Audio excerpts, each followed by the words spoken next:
ध्यानाभ्यास के लिए कृपया अपने नेत्रों को बंद कर लीजिए। आपका सुख आप में ही है, बाहर कहीं नहीं है।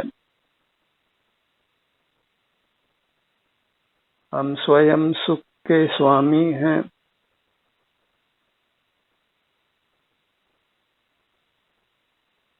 सुख हमारा स्वरूप है। सुख के लिए बस हमें अपने आप से युक्त रहना है। मूर्त पदार्थों में सुख नहीं है, दुख भी नहीं है, इसलिए वास्तव में वे सुख दुख के कारण नहीं। अन्य जीवों का सुख दुख उन्हीं को अनुभव में आता है, हमको नहीं आता, इसलिए वे भी हमारे सुख दुख के कारण नहीं है। हमारे ही अमूर्त शरीर में सुख दुख होता है।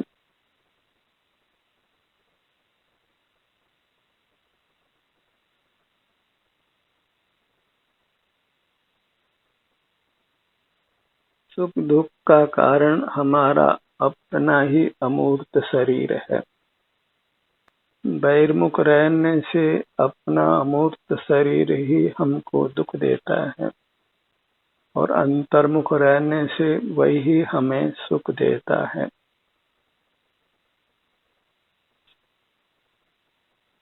हमारे लिए सर्वस्व हमारी अपनी अमूर्त काया है और वह वास्तव में परमात्मा स्वरूप है। लोक का सर्वोत्तम पदार्थ है, मंगल रूप है और शरणभूत है। यदि हम अपने से युक्त रहते हैं तो सर्वोत्तम सुख को पा लेते हैं।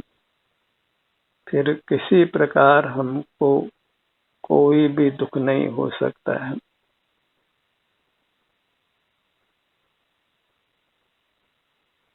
एक सीधा सरल उपाय है अपना मुख अपनी ओर रखना, अपना ही एहसास करना, संवेदन करना।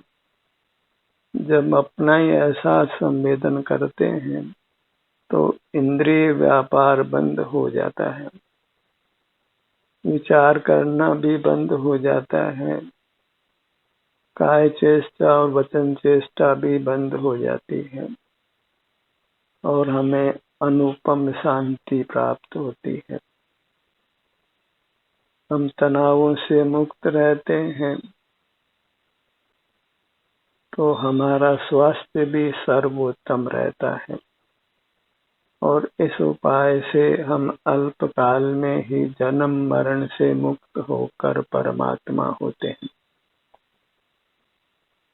जब बहिर्मुख रहते हैं तो बाह्य जगत के पदार्थ हमारे सुख दुख में निमित्त होते हैं और हम उनको सुख दुख का कारण मान लेते हैं और उनके प्रति राग द्वेष करने लगते हैं। फिर राग द्वेष से संसार की परंपरा चलती रहती है। तो दुख के मूल कारण के रूप में हमारी बहिर्मुखता है। यदि बहिर्मुखता को मिटा लेते हैं अर्थात इंद्रिय जय कर लेते हैं, मूर्त पदार्थों को देखते जानते नहीं हैं, तो अपने सन्मुख रहकर हम अनुपम सुख शांति को पा लेते हैं। जन्म मरण से मुक्त होकर परमात्मा हो जाते हैं। यही मोक्ष का मार्ग है, सुखी होने का मार्ग है। इस मार्ग को पा लेना ही वास्तव में सुख को पा लेना है, परमात्म पद को पा लेना है। अपना ही अनुभव करने का हमें सतत प्रयत्न करना है। उसके लिए अपने आभ्यंतर अमूर्त शरीर को ही सर्वस्व मानना है। आनंददाता मानना है, परमात्मा मानना है, पर परमात्मा हमें सुख देने में समर्थ नहीं है। यदि समर्थ होते तो वे सारी दुनिया को सुखी कर देते। सब जीव अपने से युक्त होकर ही सुखी हो सकते हैं।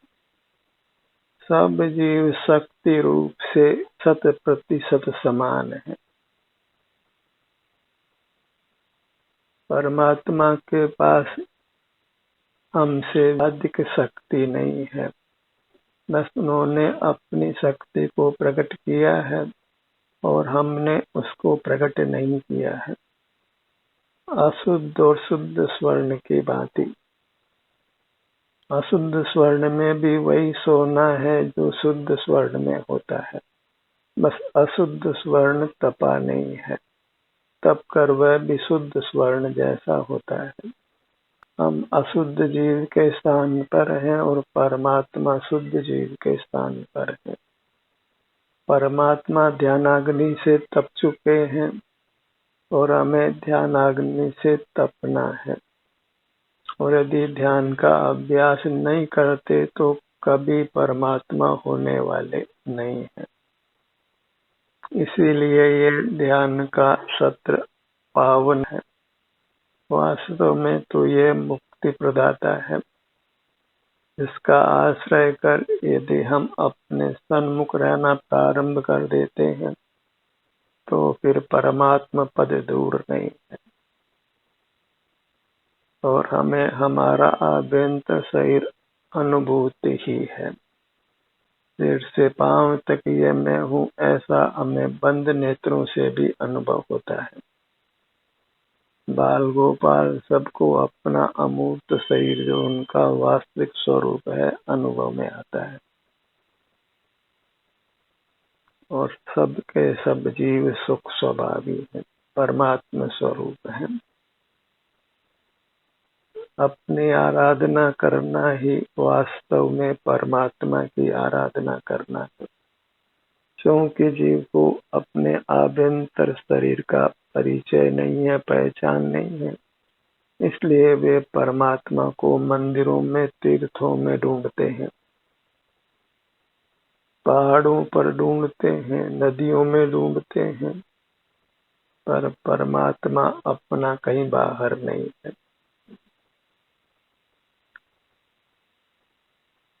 आप ही आपको सुख दे सकता है, अपने से युक्त होकर सुख पा सकता है।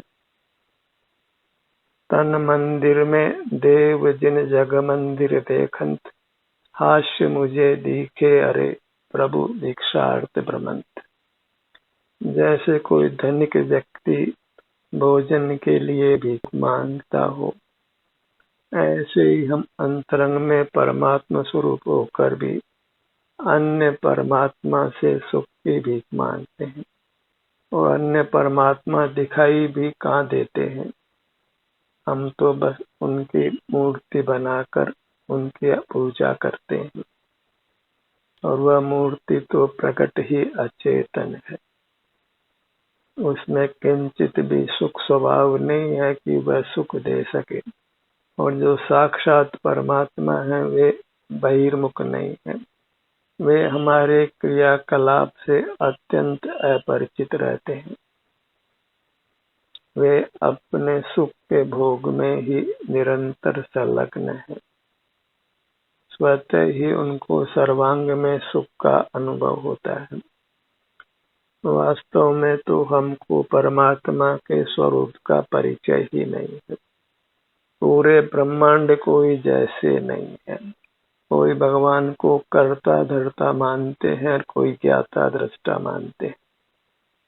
तभी कहा है या जग में अनिवार्य अज्ञान अंधेर छयो अति भारी। परमात्मा सुख देते तो सारे जगत को कभी का सुख दे देते।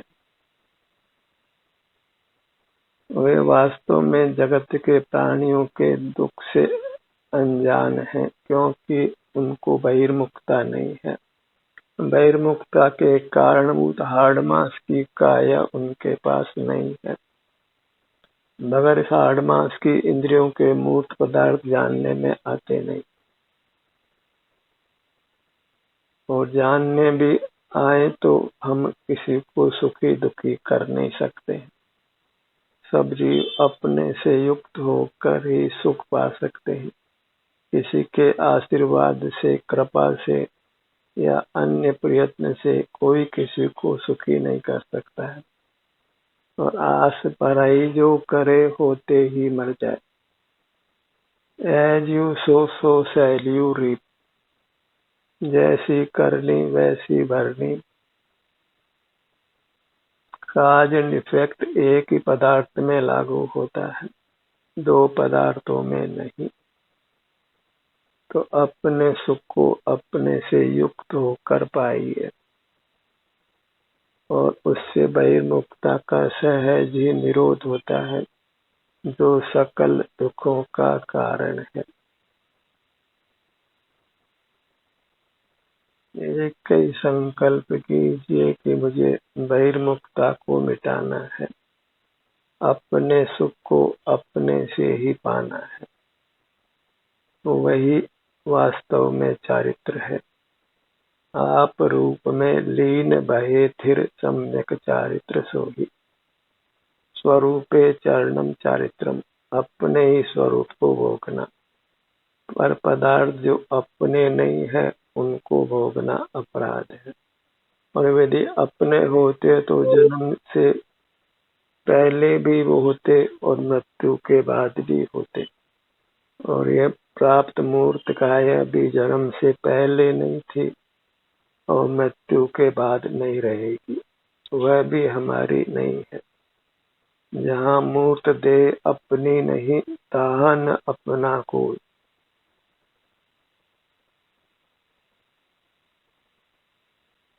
अपने ध्यान को अपने सिर के भाग पर लाइए।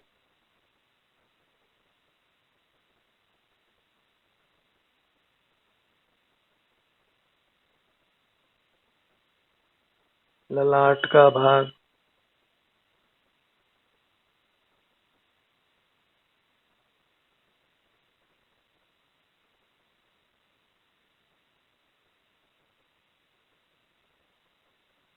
अपने अंग के सन्मुख होने से जो शांति मिलती है, निर्विकल्पता मिलती है, उसकी पहचान कीजिए। अपने सन्मुख होने से निराकुलता होती है, वह निराकुलता ही मोक्ष का स्वरूप है। आत्म को हित है शिव, जो शिव आकुलता बिन कहिए। अपने सन्मुख होने से आकुलता नहीं होती, वही मोक्ष का स्वरूप है। इसलिए इस मोक्ष मार्ग में लगना योग्य है। आकुलता शिव माही न ताते, शिव मग लाग्यो चाहिए। इस मोक्ष मार्ग में आकुलता नहीं है, और मोक्ष प्राप्त होने पर तो अनुपम सुख की प्राप्ति है। अपने ध्यान को भ्रू मध्य पर लाइए। जब भी बाह्य कार्यों से निवृत्ति हो तो तत्काल ही नेत्र बंद कर अपने ध्यान को अपने शरीर से युक्त करिए। सिर से पांव तक ही अपने को रोकने का प्रयास करिए। यही विहार करिए। यही योगी का स्वरूप है, साधु या साधक का स्वरूप है, और इसी से उत्तम सुख प्राप्त होता है।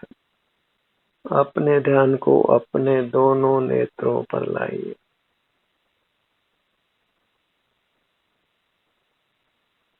बहिर्मुखता से होने वाले दुख को भी पहचानिए। बहिर्मुखता में जो आकुलता रहती है उसको पहचानिए। और बहिर्मुखता में यदि कोई मिसगाइड हो जाता है, खासकर अल्पायु में, तो फिर वह अपने जीवन को ही नष्ट कर लेता है। और जब बहिर्मुख नहीं हो तो फिर मिसगाइड होने का प्रश्न ही नहीं पैदा होता। बहिर्मुखता में कुसंगत मिलती है और कुसंग को पाकर जीव अपने को नष्ट कर देता है। और बाहर में सत्संग है ही कहाँ, क्योंकि सत्य नाम अपना स्वयं का है जो नित्य है। अपना संग ही सत्संग है और पर का संग तो प्रसंग है, उसमें कहीं निराकुलता नहीं है, सुख नहीं है। इसीलिए एकांत सेवन का उपदेश प्राप्त होता है, एकाग्रता का उपदेश प्राप्त होता है। और एकांत का तात्पर्य एक स्वयं के लक्ष्य से रहना है। बाहर में भीड़ भी हो और अपना लक्ष्य हो तो आप एकांत में हो। और वन में उपवन में भी आप जाएं तो वहाँ बहिर्मुख है तो एकांत नहीं है। बाहर वन उपवन के संबंध में ही नाना विकल्प उत्पन्न होते हैं। अपने ध्यान को अपने दोनों कानों के भाग पर लाइए।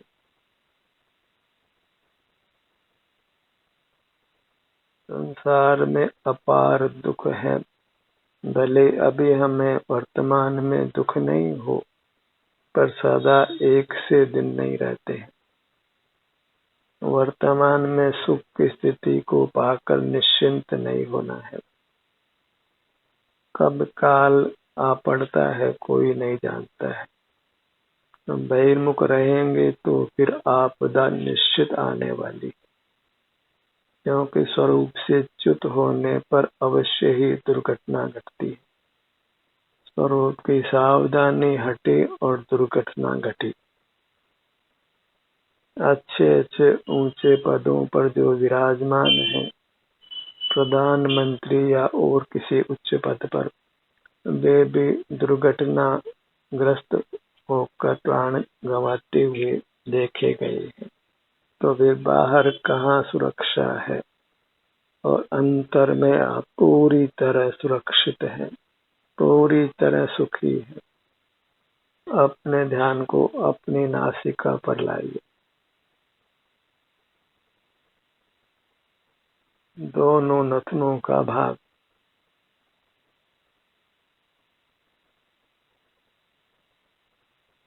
शांति का मार्ग जानकर उस शांति के मार्ग पर चलना है।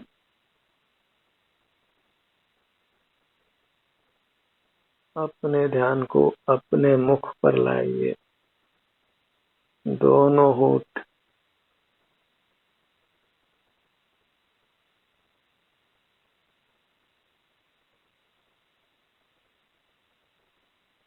अपने स्थान पर जब ठहरते हैं तो वहाँ की संवेदना स्पष्ट रूप से अनुभव में आती है। इंद्रिय ज्ञान नहीं होता, इंद्रिय सुख दुख भी नहीं होता, तो फिर कर्मों का बंधन भी नहीं होता। अपने सन्मुख होकर जीव नियम से वीतराग रहता है और वीतरागी को बंध नहीं होता। राग द्वेष की स्निग्धता को पाकर ही मूर्त कर्म हमारे साथ बंध को प्राप्त होता है। मुख के भीतर प्रवेश करिए। दंत पंक्ति, जिह्वा, तालु,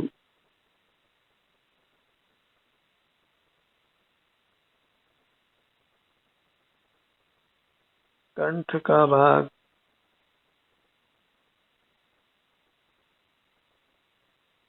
सब जीवों को अपने अपने स्वास्थ्य के अनुसार अपने अंग उपांगों में सुख दुख का संवेदन होता है।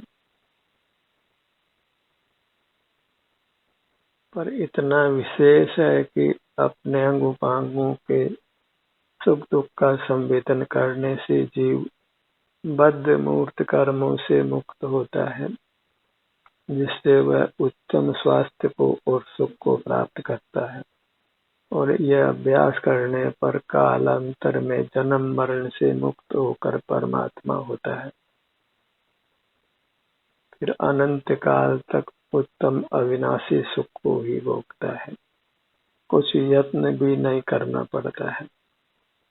जैसे स्वर्ण पाषाण तपने के बाद फिर शुद्ध स्वर्ण ही रहता है, उसको पुनः तपना नहीं पड़ता है। अपने ध्यान को अपनी ठुड्डी पर लाइए। दोनों गाल मूर्त अंग उपांगों की कल्पना नहीं करना है, वे हमारे नहीं है, हमारा स्वरूप नहीं है, उनमें ममत्व करना नहीं है। न अपने मूर्त शरीर को अपना मानना है, न दूसरे के मूर्त शरीर को दूसरे का मानना है। मूर्त शरीर तो पुद्गल का है, उसका स्वामी पुद्गल है, परमाणु का पुंज है, वे परमाणु के पुंज ही मूर्त शरीर के स्वामी है। पूरा मुखमंडल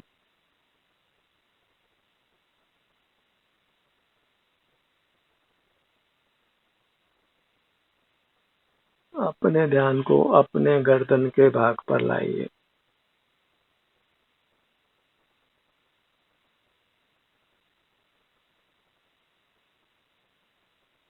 सीने का भाग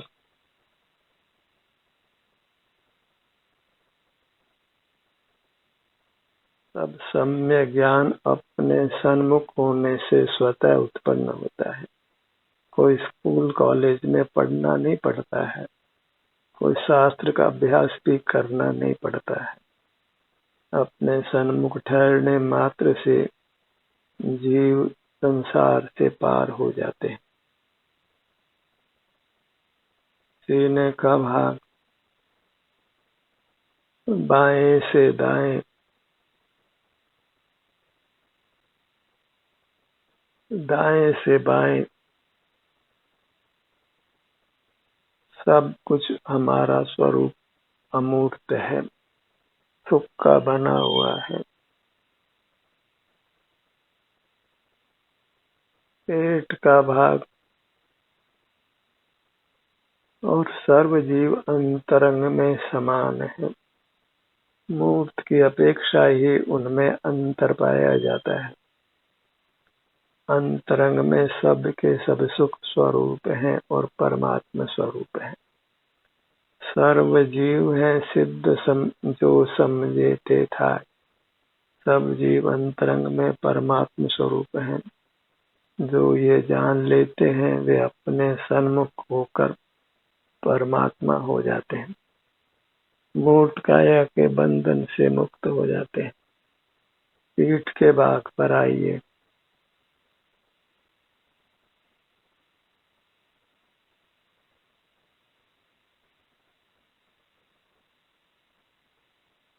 मैं आनंद स्वभावी हूँ, इसलिए अपने सन्मुख होने से मुझे आनंद का अनुभव होता है। भले ही प्रारंभ में अल्प हो, जो जो हम अपने सन्मुख ठहरते हैं तो विशेष विशेष आनंद का अनुभव होता है। आनंदम ब्रह्मणो रूपम निज देहे व्यवस्थितम ध्यानहीना न पश्यन्ति जातिंदा एव भास्करम। जैसे अंधा व्यक्ति सूर्य को नहीं देख पाता है, ऐसे ध्यान विहीन जीव अपने आनंद को, भीतरागी आनंद को, अनुपम आनंद को नहीं पाते हैं। अपने ध्यान को अपने दाहिनी भुजा पर लाइए।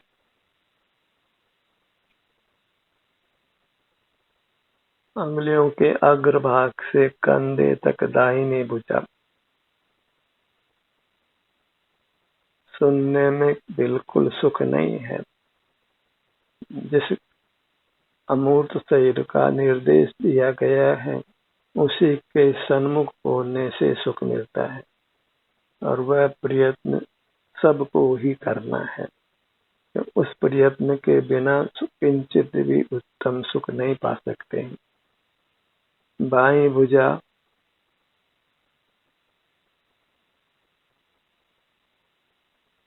अंगुलियों के अग्रभाग से कंधे तक, और छोटे छोटे विभाग करके अपने सन्मुख अधिक से अधिक समय बिताइए।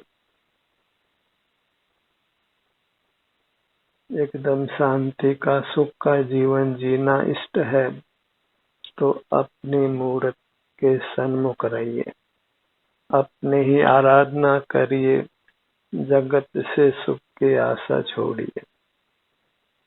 सब जगत से निराश होकर अपने प्रति आशावंत होकर अपने सन्मुख होइए। दाहिना पैर